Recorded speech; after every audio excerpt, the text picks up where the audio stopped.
ესპანური პრესა გიორგი მამარდაშვილზე არასასიამოვნო ინფორმაციას ავრცელებს. გიორგი მამარდაშვილმა შესაძლოა ვალენსიის ძირითად შემადგენლობაში ადგილი დაკარგოს, ამის შესახებ ესპანური გამოცემა AS წერს. სატრანსფერო ბაზარზე ვალენსიის ერთ-ერთი ყველაზე გაყიდვადი აქტივი გიორგი მამარდაშვილი იყო.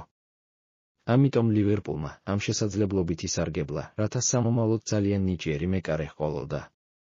მამარდაშვილი მიმდინარე სეზონში ვალენსიაში იჯარითაა. მან 21 მატჩი ჩაატარა, 35 გოლი გაუშვა და კარი უბოლოდ მხოლოდ 5 ჯერ შეინახა. ესპანურ გუნდს ლა ლიგაში მძიმე პერიოდი უდგას.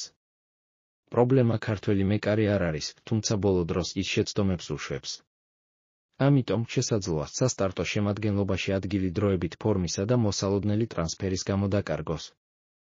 სტოლე დიმიტრიოს კი თავის შანსს ელოდება.